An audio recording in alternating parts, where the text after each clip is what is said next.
ประมาณไงมุนเมียนบองโอนแพลจีปีใบเนียแดกัดบานชาดมุยมสนมโปยมอ่อยยมช่วยเธอจีวีดีโอมันเต็กเตะตรงตัวหนึ่งกาติงลวกมาโตนะก็โดยเจียเธออย่างไม่บันยึงอาจมือมาโตบันดึงทำมาโตโนลอหรือมุยก็โนลโมมสะสมจมุยในตำไลเด็กเกิดเตากาติงปีโปรธาบองโอนคลาสเกิดจังปโลจมุยหนึ่งวิสัยในกาติงลวกมาโตហើយបងប្អូនខ្លះទៀតក៏គិតចង់បានមើលជាចំណេះដឹងនៅពេលដែលគិតត្រូវការទិញលក់ម៉ូតូទៅគិតមានវិធីសាស្ត្រក៏ដូចជាតិចនិចណាដែលថាយើងអាចមើលម៉ូតូទៅឲ្យបានស័ក្តិសមជាមួយនឹងតម្លៃរបស់គិតហើយបញ្ជាក់បន្តិចទៀតផងដែរថាវីដេអូនេះគឺវាអាចបានត្រូវ 100% ទាំងស្រុងទេពីព្រោះថាខ្ញុំដកស្រង់យកតែត្រង់ចំណុចណាដែលធំហើយចាំបាច់សំខាន់ពីព្រោះថារបៀបក្នុងការមើលម៉ូតូនឹងគឺមានច្រើនសន្តានណាច្រើនសន្តានច្រើនរបៀបហើយច្រើនកន្លែងដែលត្រូវមើលដូចជាថ្ងៃនេះដែលខ្ញុំមកបដោតទៅលើ4ចំណុចធំទី1គឺខ្ញុំបដោតទៅលើ data ខាងក្រៅដូចជាសាច់ទឹកប្រាក់សាច់ខោអាវតែមអីចេះណាដូចជាវាមានកន្លែងបាក់បែកឬលលឿតអុយមិនហើយទី2នោះគឺខ្ញុំបដោតទៅលើតួនោះមានធ្លាប់ប្រវត្តិបុកប៉ះអត់មានកន្លែងណាដែលថាខុសប្រក្រតីអត់ហើយទី3ខ្ញុំបដោតទៅលើម៉ាស៊ីនស្ដាប់ម៉ាស៊ីនតើម៉ាស៊ីនធ្លាប់ដោះរុះរើឬមួយក៏មានបញ្ហាបែកលេចជ្រាបអត់ហើយទី4នោះគឺខ្ញុំសម្គាត់ធ្ងន់ទៅលើប្រព័ន្ធភ្លើងតើប្រព័ន្ធភ្លើងវានៅដំណើរការត្រឹមត្រូវអត់ឬមួយក៏ពេលខ្លះបងប្អូនខ្លះមើលរំលងប្រព័ន្ធភ្លើងទិញរួចហើយគឺត្រូវយកមករៀបចំប្រព័ន្ធភ្លើងបន្ថែមទៀតតែនេះគឺខ្ញុំបដោតឲ្យមើលទាំងអស់ហើយដូចយើងមើល data ខាងក្រៅគឺយើងមើលទៅលើសាច់ទឹកថ្នាំវាសាច់ខោអាវវាតើមានធ្លាប់មានកន្លែងណាបាញ់ថ្នាំបាក់បែកបាក់ជើងក្បាំងបាក់អីយើងអាចមើលបានពីព្រោះថាវានៅខាងក្រៅគឺយើងអត់សូវជាពិបាកមើលប្រមាណទេយើងមើលនឹងភ្នែកយើងទៅហើយដូចខ្ញុំបង្ហាញនេះគឺយើងរោនមើលក្បាលវាតើក្បាលវានឹងមានសើខ្លាំងអត់បើសើខ្លាំងវាអាចជាបាក់ជើងវាហើយកន្លែងខាងក្រោមនេះគឺបងប្អូនស្ទាបមើលបានបើសិនជាម៉ូតូនោះប្រើក្បោកក្បែនខ្លាំងនៅតំបន់ដែលមានដីក្រួសក្រហមឬមួយក៏គាត់ចុះស្រែចុះចកាខ្លាំងខាងក្រោមនោះគឺវាមានការសើខ្លាំងឬមួយក៏ឆ្កូតហើយបន្តមកទៀតមើលទៅលើតែមនោះនៅតែមស៊ីនវាអត់ហើយមើលទៅលើក្បាំងវាតើក្បាំងវាគេធ្លាប់បាញ់ថ្នាំអត់បើសិនជាវាបាញ់ថ្នាំទៅអាទឹកថ្នាំដែលបាញ់នោះគឺវាអាចបានស្អាតលង 100% ដោយទឹកថ្នាំម៉ូប៊ីស៊ីនពីរោងចក្រគេទេហើយបន្ទាប់ពីបងប្អូនបានមើលទៅលើសាច់ខោអាវសាច់ទឹកប្រាក់ម៉ូតូរួចហើយគឺយើងទៅមើលទៅលើពោះកណ្ដាលអានេះដល់វាមើលតួម្ដងពោះកណ្ដាលរបស់វាតើវានៅคลึบចិត្តស្អាតអត់បើសិនជាវានៅคลึบចិត្តស្អាតទេមានន័យថាម៉ូតូនោះអត់ដែលធ្លាប់មានការបោកប៉ះទេបើសិនជាវាមានបញ្ហាធ្លាប់បោកប៉ះពេលដែលយើងធ្វើយ៉ាងណាក៏វាអត់បានคลึบស្អាត 100% ដែរគឺវានៅចង្ហឬមួយក៏វានិយាយរួមទៅវារៀងវាអត់ស្អាតទេហើយមួយទៀតគឺមើលទៅលើពោះកណ្ដាលជាមួយនឹងក្បាលក្រោយតើវានៅស្មើគ្នាអត់ប្រកាកេតគ្នាអត់បើសិនជាវានៅអត់ស្មើទេមានន័យថាម៉ូតូនោះក៏ធ្លាប់មានបញ្ហាដែរទៅលើតួហើយងាកមកមើលខាងនេះគឺមើលទៅលើស៊ុំសតើស៊ុំសហើយនឹងពោះកណ្ដាលនោះវាអឹបគ្នាអត់បើសិនជាអឹបគឺតួនោះនៅស្អាត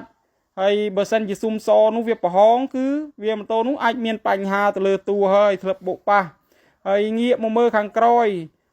យបើសិនជាម៉ូតូដែលធ្លាប់មានប្រវត្តិដកធ្ងន់គឺត្រង់ដងរែកក្រោយនេះគឺអាចនឹងមានការផ្សាឡើងវិញឬមួយក៏វាបាក់ប្រេះហើយពីព្រោះថាត្រង់ចំណុចនេះគឺភាកច្រើនទៅលើអសង្គ្រីមយើងគឺមានបញ្ហាបាក់ប្រេះហើយតែនេះឲ្យតែបញ្ហាដកធ្ងន់ហើយកាងក្រោយប៉ុន្តែគេថាកាងក្រោយបើសិនជាវាកទ្រុបចុះក្រោមយើងលូកដៃអត់ចូលបងប្អូនជាងយើងអាចពួតបានវាអត់សូវចោតជាបញ្ហាទេហើយមើលទៅលើតួទៅលើអីអស់ហើយយើងបដោតទៅមើលកតុយក្រោយម្ដងទៀតកតុយក្រោយហើយនឹងកង់ក្រោយនោះវាត្រូវគ្នាអត់បើសិនជាដាក់ទៅវាអត់ត្រូវគ្នាទេកង់ទៅផ្សេងកតុយក្រោយទៅផ្សេងក៏វាអាចជាមានបញ្ហាតួនឹងសាក់ស៊ីដែរ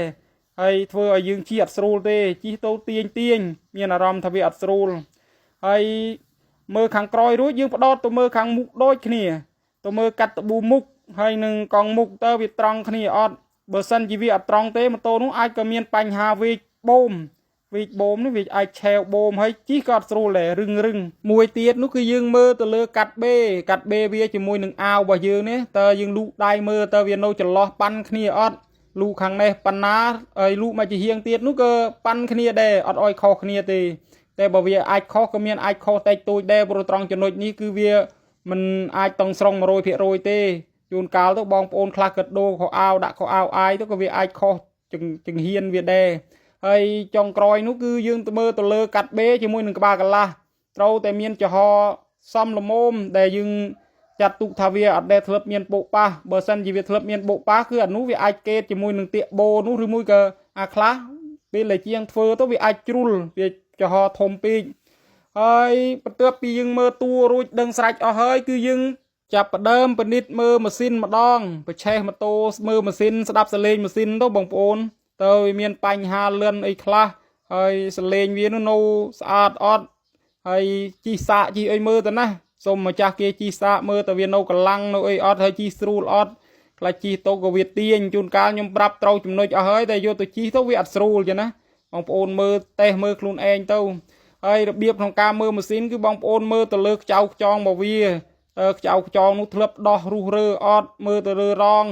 បើសិនជាម៉ូតូធ្លាប់ដោះរុះរើទោះបីជាធ្វើស្អាតប្រមាណប៉ុណ្ណាក៏ខ្ចៅខ្ចងនោះតែមានស្នាមដែរបងប្អូនបើសម្រាប់គេនេះចេះមើលនេះតែបើបងប្អូននៅថ្មីថ្មងគឺគាត់ពិបាកក្នុងការមើលបន្តិចទៅស្នាមនោះស្នាមរបៀបម៉េចបងមើលទៅលើក្បាលខ្ចៅវាទាំងអស់ទៅមានស្នាមខុសប្រក្រតីអត់មើលទៅជាពិសេសនៅអាក្បាលកន្លះខាងមុខពេលគេដោះនោះបងប្អូនបដោតទៅមើលអាខ្ចៅ4គ្រាប់នោះតែដោះហើយគឺដឹងតែមានស្នាមហើយទោះបីបងប្អូនព្យាយាមធ្វើសម្អាតស្អាតប៉ុណ្ណាក៏ដឹងតែមានស្នាមដែរសម្រាប់បងប្អូនដែលគេជំនាញខាងមើលណាតែបើយើងមិនសូវចេះមើលក៏ពិបាកដែរណាប៉ះជាងដែលមានទ្វេដៃល្អគិតយកចិត្តទុកដាក់ក្នុងការដោះគឺពិបាកក្នុងការមើលបន្តិចតែបជាសម្រាប់ម៉ាស៊ីនដែលដោះហើយឬមួយកំតិតដោះនេះក៏អាស្រ័យទៅលើទឹកលុយដែលបងប្អូនទិញដែរបើសិនជាទឹកលុយបងប្អូនទិញទៅតាម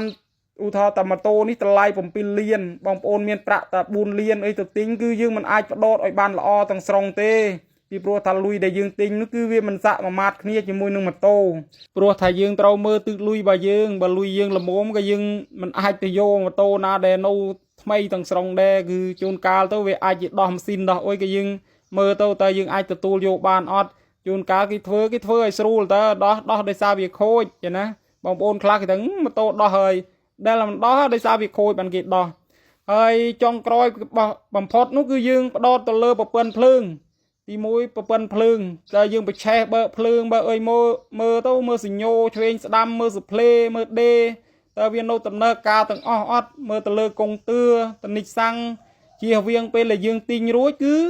យកមករៀបចំបន្ថែមជួនកាលបើខូចចំមកចំណុចទូចអត់ជាបញ្ហាទេបើខូចចំមកចំណុចធំគឺត្រូវចំណាយលុយក្នុងការជួសជុលទៀតជួនកាលទៅយកមកខូចកុងទឿខូចសំណុំកុងទឿអីទៅមិនអស់លុយច្រើន50-60រៀល70រៀលទៀតមើលទៅភ្លើងក្រោយសញ្ញោឆ្វេងស្ដាំសផ្លេដេយើងមើលអស់ទៅណាយើងតេស្តមើលយើងជៀសវាងការយកមកជួសជុលទេគឺវាអស់លុយកាន់តែច្រើនទៀតមើលទៅលើប៉លធុងសាំងកុងទឿចាក់សាំងមើលតេស្តមើលទៅសុំគេតេស្តមើលទៅបើគេមិនអោយទេក៏អត់ទៅណាអានេះយើងសុំគេទៅយើងតេស្តមើលអស់ទៅព្រោះយើងត្រូវការទិញហើយជាចុងក្រោយនោះគឺយើងបដោតទៅលើឯកសារចំពោះបងប្អូនដែលទិញនេះគឺបដោតទៅលើឯកសារតើមានឯកសារគ្រប់ឬអត់